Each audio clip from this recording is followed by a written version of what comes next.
So, it's been a while. I know, it's been a long time since I've talked about Blue Exorcist on this channel. Honestly, I wanted to take a break from it because it wasn't doing so well originally, and also I was doing way too much at the time for me to keep up with, alongside some other stuff going on in my life. But I figured with the amount of chapters that have been built up over time, more than I initially planned for an initial return, I figured might as well make a relatively big video catching up on the Blue Exorcist manga with all of the chapters I've released since my last chapter review, going from chapter 149 of Blue Exorcist to chapter 154, which is the most recent chapter up to the recording of this video. So this video is going to be a bit longer to do. Now, will I be continuing doing Blue Exorcist videos on a monthly basis? Yes, I want to try and bring back the monthly Blue Exorcist videos and cover each individual chapters, as it all ends up depending on how things are scheduled with the current roster and schedule that I have for videos. But even then, going into 2025, I might switch things up for more easier turnaround for videos. But Blue Exorcist, I will be doing chapter reviews every month, and I can't guarantee this just yet, but I might be making at least one extra Blue Exorcist video a month in order to help with the current rolling out of the anime going into its fifth season, and I'm incredibly excited for it as they're going to be adapting one of the best arcs in the manga, so I may make a video or two for that, but I can't guarantee anything just yet. But before we jump into things, don't forget to like and subscribe and hit the notification bell for updates on future videos. Really helps and it shows you guys enjoy the content I make here on the channel and shows you want to see more. Now, with all that said and done, let's get started with this large catch-up on Blue Exorcist. So Blue Exorcist chapter 149 of One Cloth Endure starts off where last chapter gave us when we got Osceola's incredible transformation against one of the Demon Kings using his war cry. We then see Osceola in his form charging towards Amon and grabbing him, as we get a narration of someone asking what Osceola wants to do, with Osceola saying, "I never wanted to do anything special. I've merely been wandering aimlessly in search of a place to die." As in the last chapter, which will be linked in the title card, gives us a link into Osceola's backstory and what has driven him to his current aspect of life. It's then Osceola rips Amon in half, and after ripping Amon in half, Osceola looks behind him to where Shura is battling and begins to launch in that direction. But it's then that Amon cries out, trying to regenerate, saying, "How dare you ring out Amon the Sun King? I'm not a filthy rag," as Amon's struggling to regenerate himself. Osceola, in his rage, goes to try and move forward. It's then that the miniature sun ball of flames that Amon made previously launches a barrage of blade attacks, hitting Osceola in his side, as we had a large explosion as Amon says, scourged by fire, as Amon laughs maniacally after the explosion engulfs Osceola in flame. But then we cut back to Shura's fight with Asmodeus, as he is cleaving through the wall of ice that Shura created in order to protect Rin and Yukio's team and Shiemi's team as they try and find an entrance into Satan's castle. Asmodeus lunges forward to try and take out some more of these Exorcist and Shiemi's personal guard, with Shura struggling to get up from the backlash of the fight and running to try and catch up to him. Rin looks over and finds the main group as he signals them to the entrance that him and Yukio had previously found. As Yukio says he's going to try and send a familiar in to try and scope out the area as the door is pitch black, Rin notices Asmodeus lunging towards them as he throws his giant blade as it spirals and tries to hit them. Everyone but Rin and Yukio end up running into the entrance to the hall as it seems to have been a cave-in. Asmodeus then grabs their blade as he faces Yukio and Rin, as then someone tries to hit him from behind, as it is indeed Shura, as a large chunk of ice freezes Asmodeus as Shura stabs him from behind. Also, pretty funny way that Shura kind of distracted him for an instant by attaching her bra to her kunai to distract him, which, I mean, the guy is the demon, the king of lust, so I guess that's the best way to distract him for an instant. Shura tells Rin and Yukio to keep running, to keep moving forward, as she wants to handle Asmodeus herself. But then a huge explosion happens as Asmodeus breaks free from the ice, laughing maniacally as he's glad that this hurts and it makes him feel alive, getting incredibly excited. Rin tries to go over to help Shura, but Shura then launches an ice attack, creating a wall, keeping Rin and Yukio from her, as she tells them to leave this fight to her, with Yukio pulling Rin back to let Shura handle this fight, even if she is wildly outmatched and basically facing her death. Asmodeus goes up to her, saying that was quite exquisite pain. Allow me to repay the favor. I wanted to give you a present, but alas, this'll do. As he then grabs Shura's hand and rips off one of her fingernails. As he says, I'll burn off your fingernails and toenails one at a time. Then I'll burn away the tendons in your arms and legs, and finally I'll mess up your sensory organs as I roast you alive. As he stares at Shura with this even more twisted and demonic look in his eyes. But then they hear a loud noise off in the distance as they look over the fight between Osceola and Amon. As Asmodeus says he's jealous that Amon is in pieces, with Osceola still bursting in flames, but still alive and standing, with Amon confused as to how Osceola isn't even burnt to a crisp yet. Then Osceola launches a large, loud roar as the ground in front of him begins to part, presumably from the sheer force of it. As Amon then falls into the ground, into the crevice, as it begins to head towards where Shura is opening up. As she falls down, she manages to hit her blade, wedging it into the ground, holding herself up. But Asmodeus grabs her foot as well to try and pull her down with him. And as he says falling to the ground together would be great while fully conscious, it'd be a pleasure, he is then instantly shot in the head as he is then let go of Shura's arm, as he plummets into the crevice along with Asmodeus, basically defeated. As we see off in the distance, Yukio managed to make the kill shot way off in the distance from within that ice crevice that Shura created to protect them. I also like how Rin is literally scolding Yukio, as Yukio had told Rin to keep a cool head, but even Yukio's like, yeah, I'm sorry, I couldn't help myself in that situation. But hey, he saves Shura's ass right there, so much appreciated. But it's shown that Asmodeus didn't fully plummet in as he grabbed onto the side of the cliff, regenerated in time, as in an anger, murderous rage, he tries to run up the cliff in order to try and kill Yukio for interrupting his playtime. But it's then he sees something in the air, and that is Shura, as she says, emptiness, creating a large floor barrier of ice beneath her, keeping Asmodeus in the crevice. As she says, you creep me out, so die alone. As we get an image of Osceola charging up an attack, with Asmodeus smiling says, this pain is yet more proof of life. As Osceola then, with his power, closes the massive crevice in the ground that he created, basically defeating both Demon Kings and stopping the fight, saving Shura's life, and weakening Satan's forces even more. As Shura collapses to the ground, exhausted. With Shura saving, you guys really did save me after all. But you guys should go now. You've got an even worse struggle ahead. As Yukio says, take care, Shura says, will do. As then the sun that was created by Amon shrinks and completely disappears. Now before I continue on with this next part of the chapter, I just want to say, well, I really liked the desperation in the fight with Shura against Asmodeus and Osceola versus Amon. My one criticism is that despite Shura being a relatively capable fighter, she wasn't able to beat Amon on her own. In fact, she barely did anything against Amon for the most part. That's my criticism. I wish she did a bit more in terms of damaging him in a very well done way and keeping the fight back and forth. But I kind of get it. She's a regular human that just has the ability to use a limited amount of ice attacks from a high level ice demon.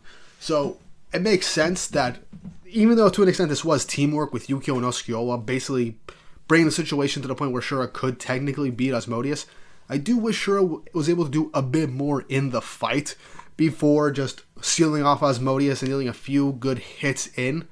But that's just my personal opinion. I still like the fights nonetheless, but I just wish Shura did a bit more since she is one of the stronger exorcists in this series. at least in terms of skill alone, not counting, Osceola right now, another Exorcist we'll get into a future chapters, and Arthur and Lightning, and not counting Ren and Shiemi and Yukio. Though I would say Shura is probably stronger than Yukio.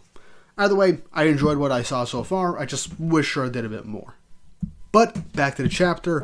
After the attack has been decimated, Osceola then begins to crack and fall to his knees, with Shura walking up to him, as she tells him, "You gave me the chance I needed, and that helped a lot, Osceola. We managed to help Team B get away, so our job is done." And the whole time, Lightning is trying to communicate with them, as the last time he heard from Osceola ended up using his war cry. And so Shura takes her communicator and brings it over to Osceola as he's collapsing, saying, "Lightning won't shut up. Talk to him, would ya?" As she then puts the communicator in Osceola's ear as he hears Lightning's voice, as he asks Osceola if he's gonna die. And then cut back to a nice flashback to some more of the time of Osceola essentially raising Lightning, as he sees Lightning on the ground in the bathroom as he is bleeding with cuts all over his arms.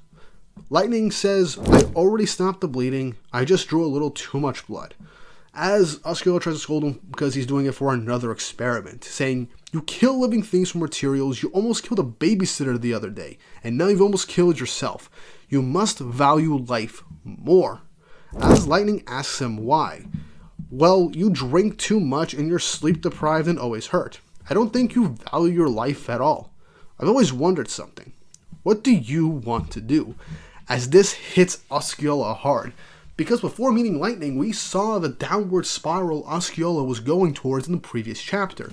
Drinking, going home late, not really being able to stay up at night, working himself to the ground, to the point where he seemingly abandoned his wife and daughter. So a question like this, and being confronted with this with a straight face by Lightning, someone who he had essentially started to raise when he was just a little kid, really hits him, as he says he doesn't really know, and then asks Lightning what he wants to do. As Lightning says, "I want to know everything about the world. It's all so interesting. I love it." As Osceola asks him, "Well, then what?" But Lightning saying the answer that's pretty interesting. "I will protect the world. Once I understand the problem, I can address it. It's warm here, there's food, and I can study all I want. So I'm able to experience all the things I've only encountered in books before. It's the perfect environment." As he tells Osceola, "Don't die on me yet." "Oh, here's an idea. From now on, I'll write proposals for my experiments and get your approval first. And you have to try not to die. Good idea, right?" As Osceola just begins to burst out laughing, saying that Lightning is something else. Saying that he drives him nuts, but he can't help but like the guy. As he says, "Very well then. Until you're able to protect the world, I'll do my best not to die." As this makes Lightning so happy, he thanks Osceola. And it's in that instance Osceola remembered. "That day was the first time I saw you smile." And that's the first time Osceola saw Lightning smile since he essentially adopted him. Now, previous chapter, we saw Lightning's backstory. He was experimented on, he was in a very cultish-like family, abusive household, but Osceola finally saw him smile for the first time in years, and he couldn't help but start crying, as now he finally gets it. As Lightning's confused, he says, "Look, I'm not surprised you are." With cutting back to the present, Lightning tells Osceola, "You promise not to die until I can protect the world." As Osceola says, You've always been someone who could protect the world, Lightning. It was an honor to fight by your side." As Osceola then puts his hand on Shura's head, as he thinks, "If I should die, but my friends live on, then life and the world will endure." As it begins to crumble and fade away, as he remembers the most recent last happy moment of his life before this essential war for the world, as he smiles, saying, "Isn't that right? All things in heaven and earth," Tawa, the deity that he worshipped, as he crumbles into dust. Cutting back to Lightning, as he says, "Why? But Lightning then scratches his face as he says, "Let's get going. Our destination is the farthest away, and we've lost time. I'm going to floor it. Don't fall off." But he then looks back at Bon as he sees him crying his eyes out. As he asks Bon why is he crying, he says, "Look, I don't know. Maybe because you aren't, so I gotta do it for you." As Lightning says, "Okay, cool. Thanks for that, Ryuji. I appreciate it," with another genuine smile by Lightning. He also says, "'Cause ain't much for morning." As Ryuji says, "What kind of shameless, soulless creature are you? You scare me." As after that interaction, we cut back to Rin and Yukio's group as they go through the door, as they enter the hallway into the castle, ending chapter 149 and going into chapter 150. Before I jump onto 150, I do want to say 149 was honestly one of the best chapters of Blue Exorcist in the most recent batch of chapters that have been going on, with Osceola's entire character being explored, him questioning what's going on with his life, searching for a place to die, finding a child after he has essentially abandoned his own family that essentially went through a lot and ended up finding somebody that he newly raised, somebody that wanted to protect the world and was so concerned over him and saw right through him that he finally realized why he was still alive, why he was still living, and what it was meant for him to stay alive for. Protecting the world and making sure that his friends and loved ones can smile. That was seemingly his purpose. That was something he wanted to live for. And despite him promising not to die till Lightning can protect the world, one of his last and final words to Lightning was that he was always capable of protecting the world, and it was great and honored to fight beside him.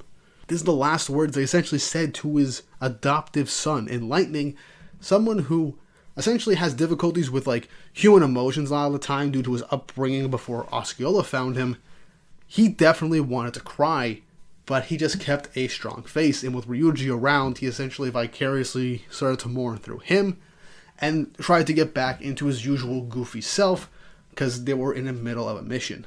But it showed the genuine connection that Lightning had to Osceola, someone who he most likely truly viewed as his father figure.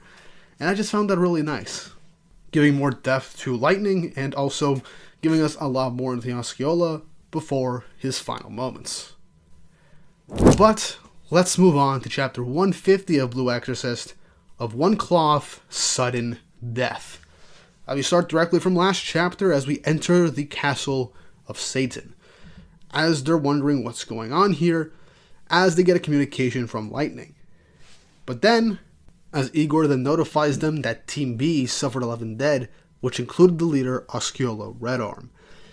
As everyone's processing the death of Osceola, we then hear from Shima, as he's like, wait, already? Somebody is dead already? As Konako and Kuro are also running in their own mission, as Lightning goes on to say, Team A has entered the labyrinth.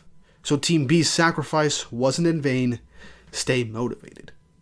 As Lucy's team are kind of mourning over Osceola's loss, with Lucy stating, "We just lost a kind and reassuring man who was like a protective charm." And that gives her a very bad feeling, as one of the Illuminati helicopters continues to fly above the Exorcist and passes Lucy's group. As Yukio goes over to Rin, as Rin says, "I'm fine." As, yeah, Rin isn't fine, but he has to stay strong for the mission. With Igor saying Lightning is right, concentrate on the task ahead. Because right now, we're inside Satan's head. As they end up saying that the castle looks a lot like the Exorcist Cram School, but it seems like it's the Cram School's predecessor, and that it might be a recreation of Asylum, the place that was used to create all of the clones for the Demon Kings and for them to inhabit them, and how Satan entered the physical realm and, Rin and Yukio being born. Yukio says that I believe that the Order dismantled Asylum 16 years ago due to the Blue Knight. It was a boarding school for producing exorcists. But Igor says the order sealed it off. It's part of our secret history. I can't tell you anything further, but if we continue on, you may learn more whether you want to or not. As they continue to move forward through a passageway, and they see there's multiple rooms there, as it seems that it is a portal to a maze. As they then see another contraption with a spear, and it seems significant, but they don't know what it means. At first, they think it might mean to look up, but they can't see anything. Maybe it means to go straight ahead, but they can't see anything either. Due to the nature of this maze, they can't see too far ahead of them or above them. So they have no choice but to be careful and move forward. As Igor then chants and creates and summons a bunch of his zombie hands and familiars to go through and check each and every one of those passageways. But it's then Shiemi looks over and sees something peeking out through the door. Seemingly a child, perhaps. Izumo asks her what's wrong, but Shiemi just says she thinks she saw a person. But when she looks back, that person is gone, thinking that it might have been her imagination. We then cut to outside to Lucy's group, as they say that the helicopter above them has been following them for a while, and that's kind of like an angel of death for them. As the person, Lucy's right hand at the moment, says, "What's the matter? Have you suddenly gotten weak? That isn't like you." With Lucy stating that my friend died, and I'm so badly wounded that if my talisman comes off, I'll die immediately. So it's understandable, no? As the two of them then begin to bicker back and forth, as Lucy just laughs it off, saying that she's past her prime. I've been living it up for far too long. You'll feel the pressure of your family soon enough. Maybe it's about time to pull down the elderly Kondo who betrayed her family and restored the Liu family, Seiryu Liu. As he says, family has nothing to do with it. Someday I will surpass you and lead the Order's Taoist division. As Lucy closes her eyes and laughs, and then falls asleep, as then the two of them begin to bicker once more. As we then see that this team move over towards their bridge that they are meant to check on. And they see the monument that is ablaze. But once they reach it, they are met by Iblis, the King of Fire. Lucy asking her if she's had a nice dream. But Iblis then removes her cloak, saying no, it was the worst. As she creates a field of flames, melting the ground beneath Lucy and her group, as many of them begin to fall downwards. Also, just want to say to my friend who's helping editing this video, you're going to have to censor a lot. There are a lot. Iblis is topless for basically every chapter that she is in. It's hard to believe that this is a shonen manga, but yeah, get the censor bar ready. Lucy manages to save anybody that is beginning to fall to the ground, as Seiryu says you should have been more careful. As Lucy then uses an emergency command, but then Iblis in her demonic blazing state heads towards Lucy and then begins to engulf her in flames, saying, "Dream and never awaken, you relic," as Lucy burns up and is completely turned to ash, as she dies with Iblis towering over her and the remains falling to the ground, laughing maniacally in a flame of molten ground and fire. Ending chapter 151. Now, not too much happened in terms of me dissecting things. We entered Satan's Labyrinth, and we end up getting the confrontation with the King of Fire, Iblis, with Lucy's group. And that was a pretty brutal death by Lucy. I did not expect that. But with that, we end up with the Iblis fight and Seiryu's full real introduction for his character. And we'll get to see a bit more of this as we progress. So now let's head on to chapter 151 of Blue Exorcist, of One Cloth, Death. And we get a color page of the entirety of the main cast eating ice cream and various sweets. Look, Kazue Kato, whenever she does a color page, a color spread, it is always beautiful, and it always helps accentuate the characters. Literally, with how they're eating the ice cream with their sweets, it tells to their character 100%, and I absolutely love these pages. But we start off directly from last chapter with Iblis completely exploding and burning Lucy to death, as the entire division and group that she was in are in utter shock of her being defeated. They can't believe it because she was stated to be immortal, but she died in an instant. That's how long Lucy has lived to garner that reputation, how strong and how long she's lived. That is crazy. But Iblis continues to laugh maniacally at the death of Lucy by her hands. She said, I heard that we kings were weakening due to Father's curse, but instead of losing power, I'm bursting with it. That proves the Demon King is on our side, aka the Lord of all demons, Satan. But Seiryu says, you think you've won, you monster? As then Iblis ends up creating even more flames and melting the ground with the sheer heat that she emanates, telling them, begone, pests. As Seiryu is in the air as the ground begins to collapse, he says her power is astounding. But we then cut to Ren and Yukio's group within the labyrinth, as they're still looking for a way forward. As they notice that looking down, it's too dark, it's impossible to determine what's down there, and Ren couldn't see a shortcut to the other side. And Igor ends up saying that according to all the scouts that have returned, the doors lead to dead ends. There are also reports of traps, but about a quarter of them haven't returned, so a good chunk of his familiars haven't returned from their scouting mission. And so the arrow must really be the key to this whole massive labyrinth. And so they're also considering the fact that it could be a bluff, and that maybe it can go straight ahead, but the going straight ahead reeks of traps. But Rin says, should we scout ahead? I don't mind going. I can handle anything that pops up. As Yukio asks what Igor thinks, and he says, we are short on time, so yeah. As then Yukio says, take it very, very slow and report everything. As Ren begins to head off farther and farther into the labyrinth. All while Yukio's side of the group tries to figure out what's going on with the arrow. Ren begins to walk into the labyrinth, as he then looks back, saying he's not sure to Yukio, as it seems like what's behind them begins to disappear. As Ren goes further along into the darkness, he says he's gotten pretty far, and the farther I go, the darker it gets.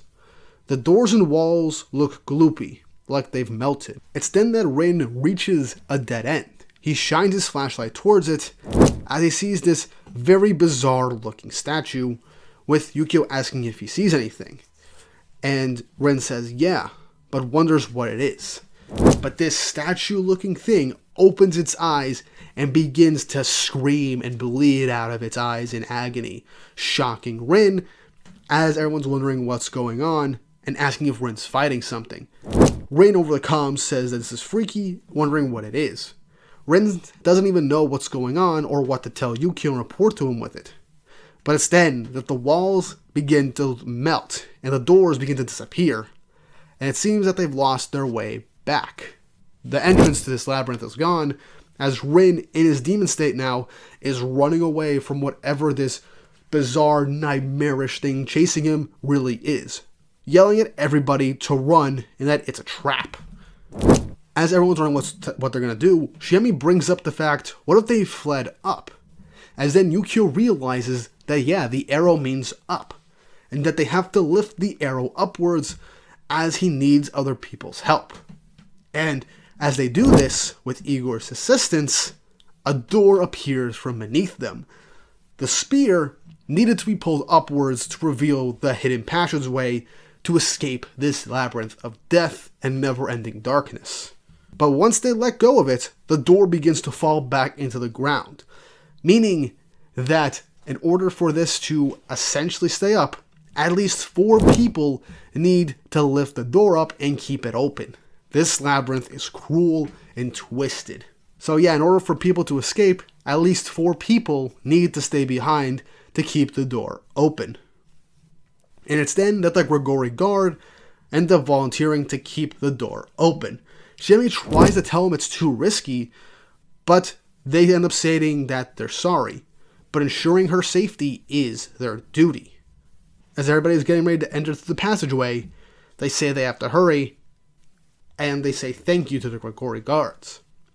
As Igor starts to walk in through the door, Shiemi then says before entering, then I too must sacrifice my life for the mission. Resolute, she jumps into the door, with Izumo following behind her, thanking and bowing to the guards that are giving up their lives to protect them. With Yukio being the last one before Rin gets there, the guards say that they can't move their feet anymore. As Yukio says, "I promise we'll protect the Sayo," referring to Shiemi. As Yukio calls out to Rin, saying, "Don't hesitate, just jump through the door." As Rin goes out of his demon mode, as he says, "Damn," as in that instance he realizes what the situation is, as he jumps through the door, as the demonic being crashes the door and kills the Grigori guards, with Rin falling and tumbling through the doorway, as they are now in an entirely different area of the maze, as everybody that went through seems to be alright. But it's then that Rin begins to say, "Was that my fault or not?" But then Igor says, "Look, what happened and whose fault it is doesn't matter. This place is ground zero for satanic evil. This is all the work of Satan." As Rin composes himself for a second and says, "Yeah, right."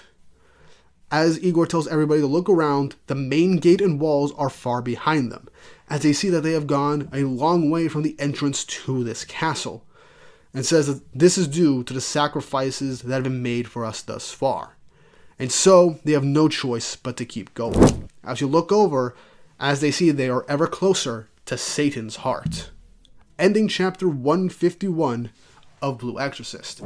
Now, in this chapter, we just see them go through a maze. We get the setup for the Iblis fight and how cruel she is. More tits with her.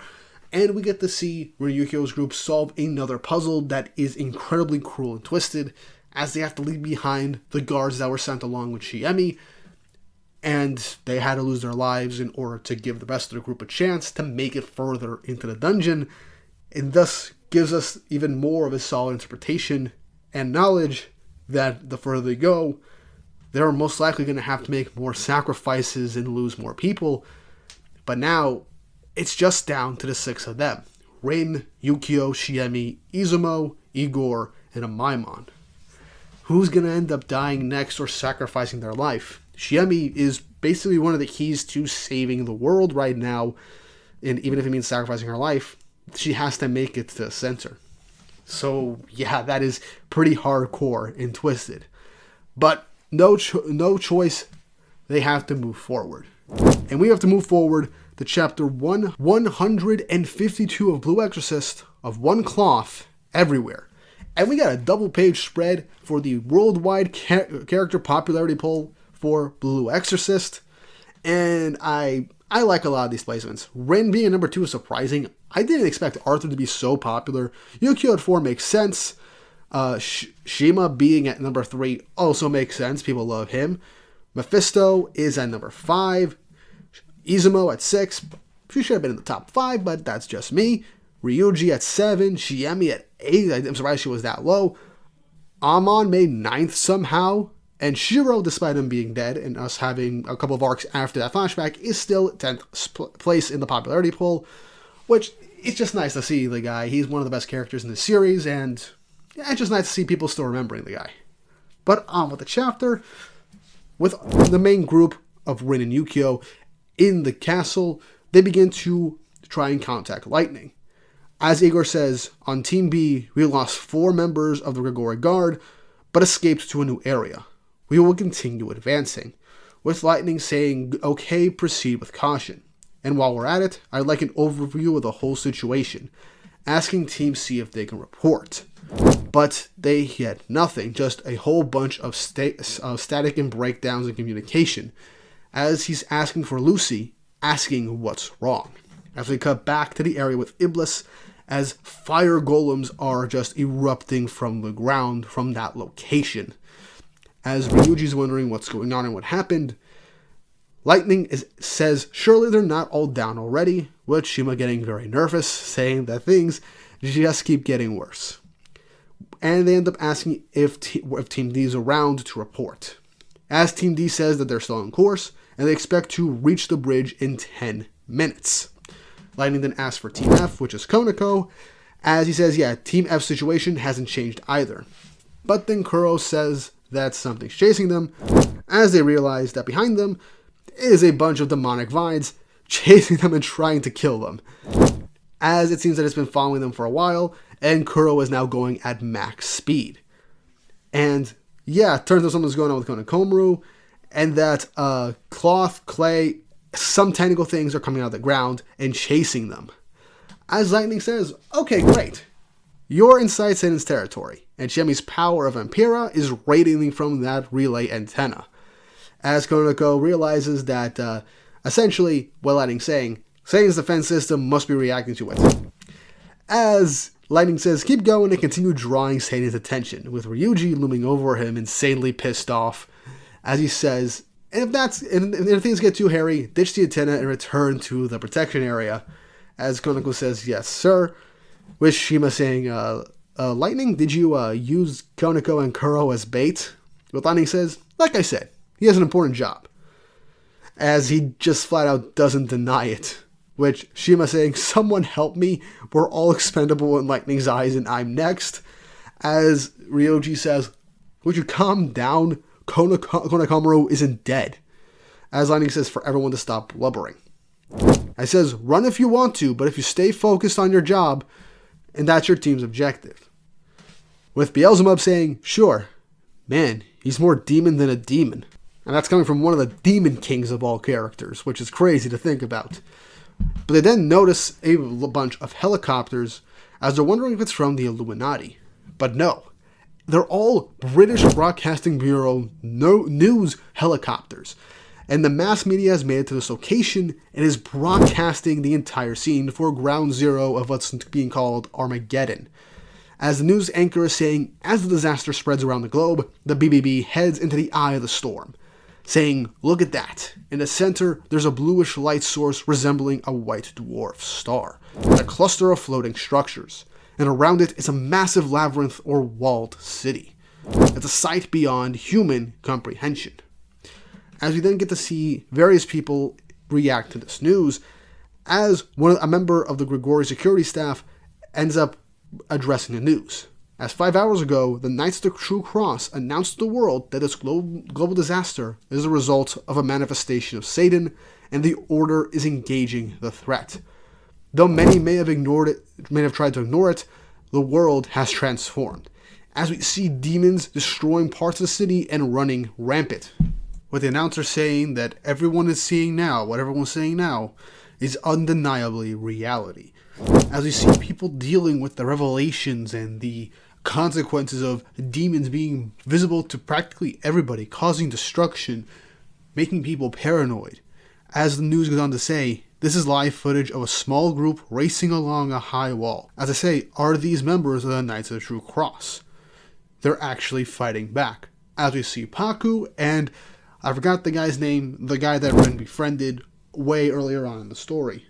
As it seems that people are taking advantage of the chaos to literally cause a bunch of trouble, maybe robbing people, from what I can see, taking advantage of the chaos.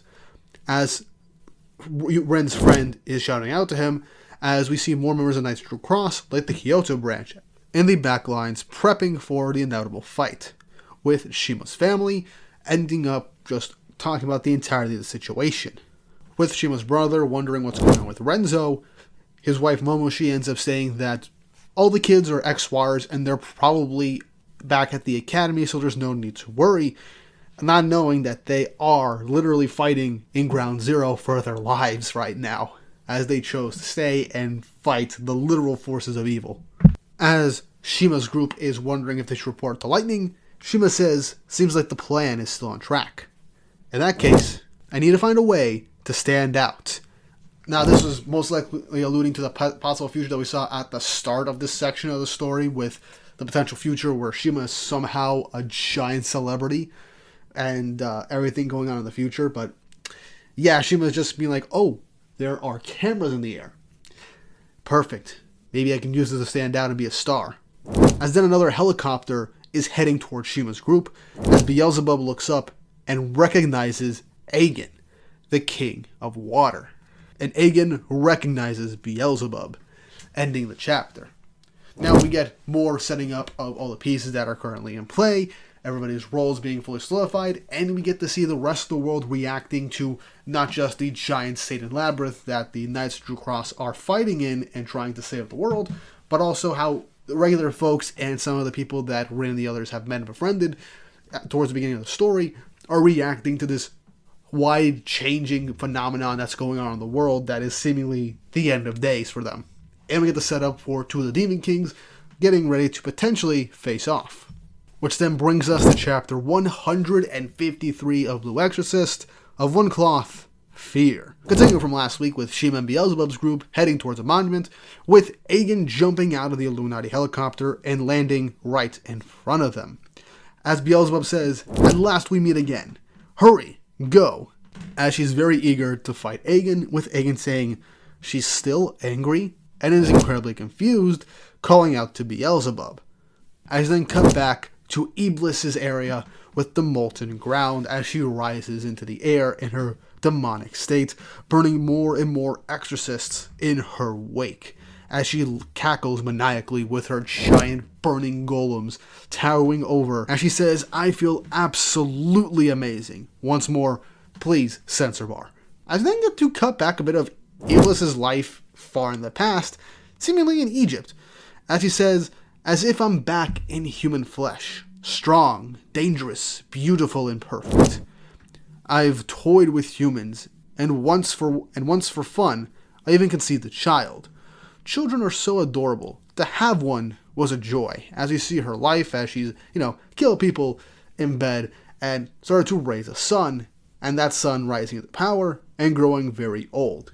As she says, "But when he grew old, I killed him," touching her son's face and burning him alive to be nothing but ashes. As in disgust, she says, "Why are humans so filthy and weak? But what about me? I can't switch like Amon and Asmodeus, but I can't harm beauty and suffer like my elder brother." Obviously referring to, most likely, Lucifer. And she says, "I don't want to be like that. I am special. Whether it lasts hundreds or thousands of years, or forever, I want to be young and beautiful." As she stares at her hand with a blot on it, as she smiles, and we cut back to the present as she continues to laugh, saying, "With my father Satan's divine grace, I am invincible," with more flames exploding out of her. As she says, "Yes, I shall vanquish Aegon's enemies. Aegon, so cowardly and cute. Just you wait."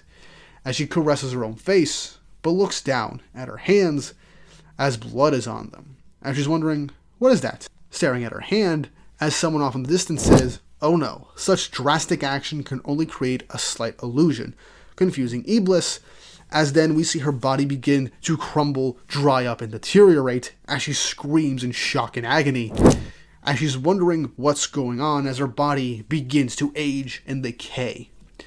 As then she looks at the corner and says, "Surely it's not you." As we see Lucy standing tall, saying, "This time I'd hoped to send you on with a pleasant dream, but I'm all out of holy needles." As we cut back to shortly at the start of the fight, with Lucy having a bunch of needles, and as Iblis ended up creating that entire crevice, as Lucy fell to the ground, she managed to hit Iblis with a bunch of these needles, creating an illusion, casting a spell on Iblis, making her believe that she killed Lucy. And it seems, despite the illusion that she cast, it wasn't good enough. And I like how she literally grabbed these needles as she saved her allies from falling and plummeting to their deaths. She thought quick, and she managed to get what she needed to buy them all some time. And I like that in this little flashback, we see the needles on Iblis's face as she's just frozen in her beautiful daydream as Lucy was saved at the last minute before she plummeted to her own death. Lucy says, "As a result, the illusion was a bit rough." With Iblis looking absolutely angry, with Lucy continuing to say, "Listen, I'm sure you already know, but nothing lasts forever in this world. Not humans, not demons, not your children." As Iblis, after hearing this, yells in agony, says, "Are you pitying me?" And in sheer anger, calling Lucy an old bat, and charges straight towards her. with Lucy saying, "Raise water shields and stay back." As she says, "I knew it." She's afraid. As most likely afraid of aging and afraid of dying, based off of what we saw in Iblis's inner monologue and little flashback. As Iblis is like, "Afraid? Me?"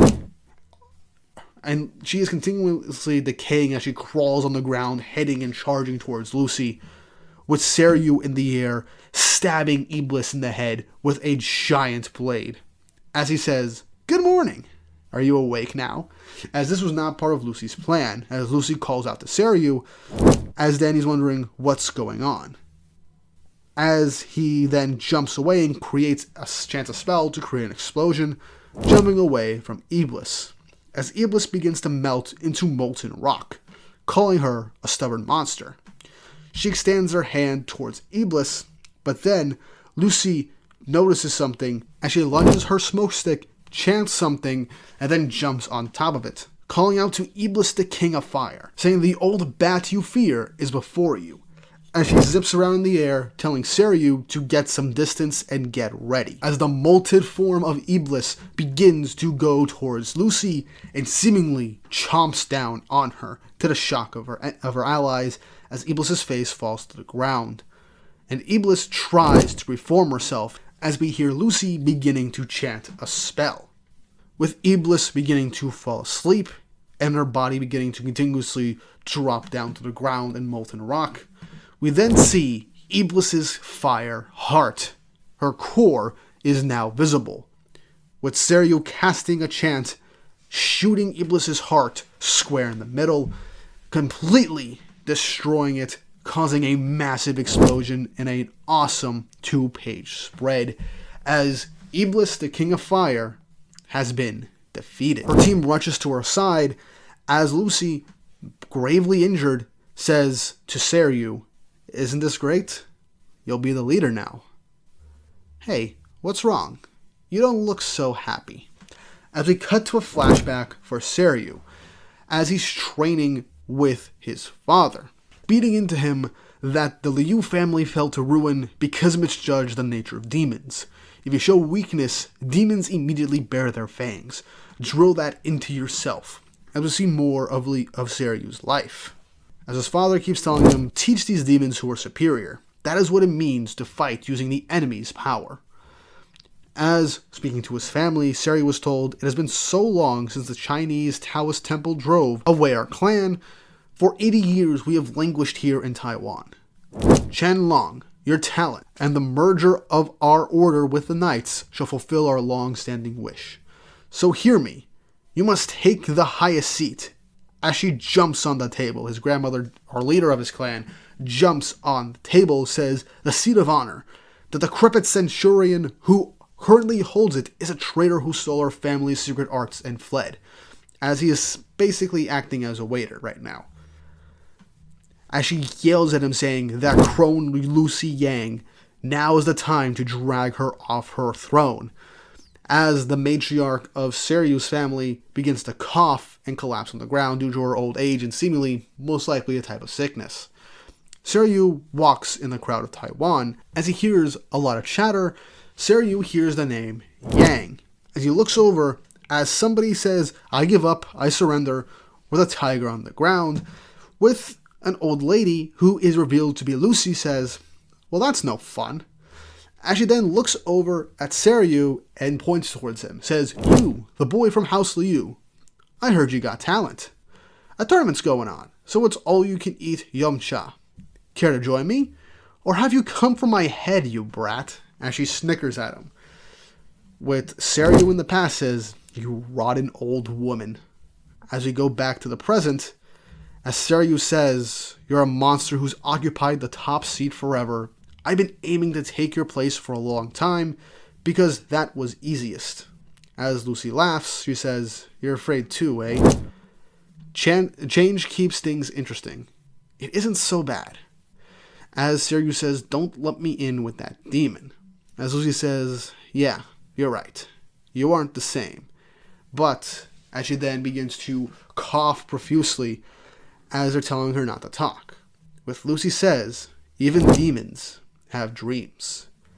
as she passes away, with Lucy dying. Another leader and cornerstone of the Knights of the True Cross and the Exorcist of the Worlds passes away in the battle against the Demon King. As the people on her team begin to mourn, Seiryu walks away as he says, "I'll go destroy the torch." That's Team C's final objective. As they're telling him to wait, one of the other guys just holds him off as Seiryu charges off towards the torch.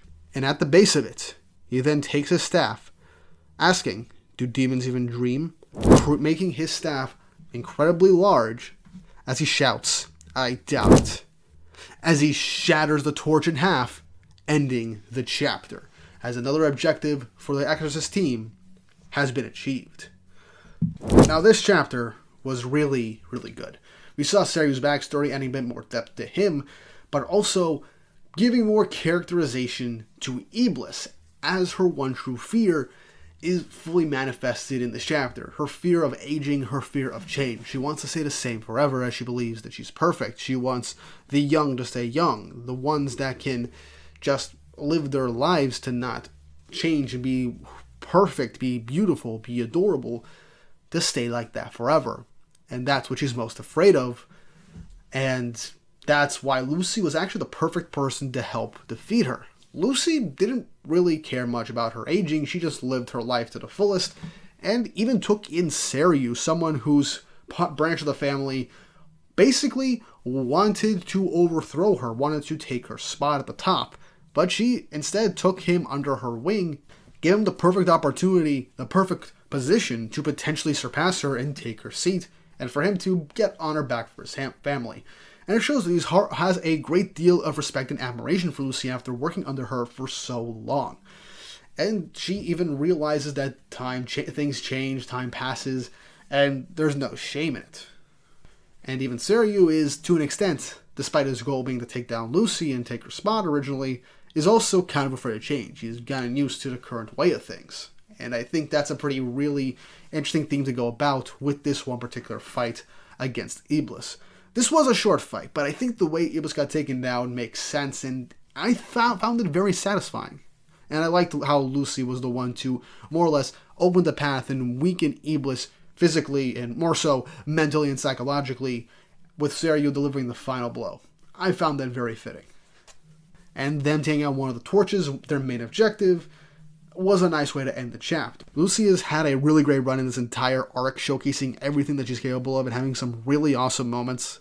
She might be dead now, but she will never be forgotten. And now on to the final chapter of this video, chapter 154 of Blue Exorcist, of One Cloth, Gouge. As we continue from the last chapter, with Seiryu destroying the monument, as it begins to crumble and shatter and explode. As with this explosion, it signals to Rin's group that they managed to take out one of the torches. And that was in Team C's direction, and they are incredibly happy. Rin saying he knew Lucy could do it, but it's then that they feel a rumbling in the ground as Seiryu notices the ground beneath him beginning to collapse. The area where the torch was, the cliff, begins to shatter and fall apart, with Seiryu falling down into the crevice. As that entire area of the map begins to fall apart and fall into the deepest cliff and the void below.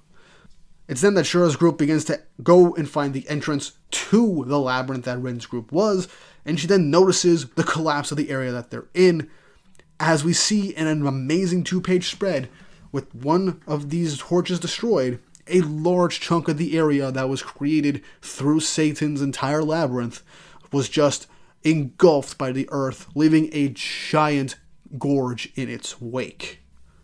As Lightning notices that comms just went dark for that area, as they're wondering what's going on, as Lightning continues to ask and find if somebody is still alive, everyone's okay. As Lightning got through to Team B, which is Rin's group, and they tell him that the torch for Team C has gone down. But the torch, the bridge, and the area surrounding the fortress have all collapsed. Lightning says understood. That means to destroy the torches, the structure crumbles inwards, as Yukio agrees. Lightning says in that case, I want your team to get near the center before destroying your target torch. But comms are unstable, preventing coordination with Team D. and who knows what'll happen next. So move as fast as you can, with Yukio saying Roger. Lightning says that this situation is incredibly unpredictable, with Ryuji saying no kidding. Good thing they aren't all down like you said. Lucy the wielder of phantoms came through. As Lightning says yeah, she sure did. He probably knows at this instant that she might be dead. But even then, she still came through at the end. She came in clutch, and if it wasn't for her, the situation would have been a lot worse. And they probably would have lost. We then see that the news anchors, the news helicopter, saw what happened, and they realized that the Exorcists are safe. The Exorcist group they've been following is actually safe, which is Shima's group. Shima's group is trying to reach Lightning, but there's no use, as the enemy is right there, and so right now they have to get started on this confrontation. As Beelzebub ends up confronting Eigen. The Exorcists are saying, let's work together and seize the moment, but Beelzebub says that she's got beef with the King of Water and tells the Exorcist to stay out of it. But Shima says, there's a grudge between them, huh? Oh well, if those two fight, we can take it easy. Am I right? With the Exorcists saying, wait, take it easy? As Shima says, but then I won't get any attention. What'll I do if I take it easy and not get involved in this fight?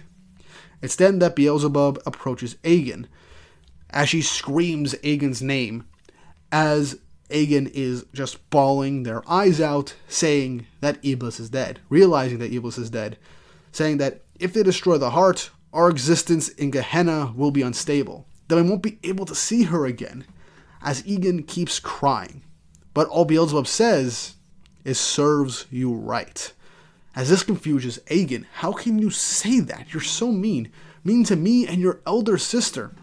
What turned you against me, Belle? We used to get along so well. And after Eigen says this, Beelzebub gets furious, saying, give me a break. What hour, what minute, what second, and for how many revulsions of the earth did we ever get along? You and me have never gotten along at all. As she says, Eigen, have you forgotten what happened that day?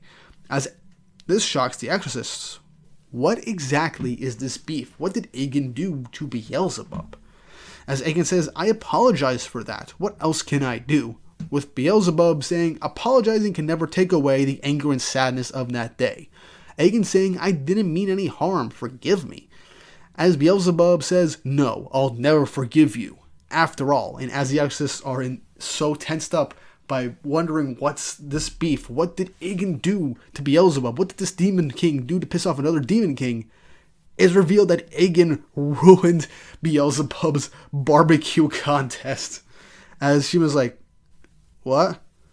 Eigen's like, wait, what? But Beelzebub says, no buts. You always burst into tears every single time. Going over every account of them interacting and how Eigen would always mess stuff up, how Eigen would always just end up crying. And we also see that Eigen had like an octopus face apparently, which is interesting. I guess different bodies for a lot of the Demon Kings. Beelzebub just tells Eigen enough with the cute act. And we now cut to the scene, the moment of Beelzebub beginning the barbecue contest in the dinner party that Mephisto is holding for all the Demon Kings. It's then, after a brief thing about seafood, Beelzebub ends up saying, let's commence the barbecue cook-off, with Eigen saying that actually sounds kind of fun. Can I invite Iblis? As Beelzebub says, yeah, sure, why not? Also, I just love Mephisto all the way in the back of the table being like, Beelzebub, you have such poor etiquette. I like that Mephisto is just the older brother that's just kind of putting up with his younger siblings' antics the entire time in a dinner party with their poor manners. I just find that hilarious. I wouldn't mind just a weird mini comedy spin-off of these Demon Kings just doing random bullshit to Mephisto and to an extent Lucifer having to deal with it. That would be hilarious. It's then that Iblis walks in and heads towards Eigen, as she thanks Eigen for waiting. But she then destroys the food on the table, saying, what is the meaning of this? The King of Water is a kind and sensitive spirit, but you served him fish? That's practically cannibalism. It's barbaric. My sincere apologies, I'll replace it, is what one of the waiters ends up saying. As Iblis goes over to Eigen and says, right, Eigen? As Eigen says, yes, of course, Iblis. As this shocks Beelzebub, as Beelzebub says, "You pretend to be so innocent, but that can really be hurtful." As Egan's like, "But Iblis wants me to be this way, and I wouldn't want to make her sad." Literally, Egan is a wet blanket that will do anything for the people that literally show any form of authority to them. And the fact that Iblis, essentially by the pseudo-invitation of Egan, basically ruined what Beelzebub was so excited to do, and also how she was basically forcing an image of perfection and cuteness onto Egan as the little brother, shows her controlling and overbearing nature, which feeds off of what happened in the previous chapter. It's also ironic considering that Egan, despite being the king of water, doesn't mind seafood. And she says it's cannibalism, and Egan just has no choice but to agree. I find that funny. But Beelzebub says, "Oh, I see. But it's okay to make me sad and not Iblis? That's how it is, huh? I knew it. I detest you."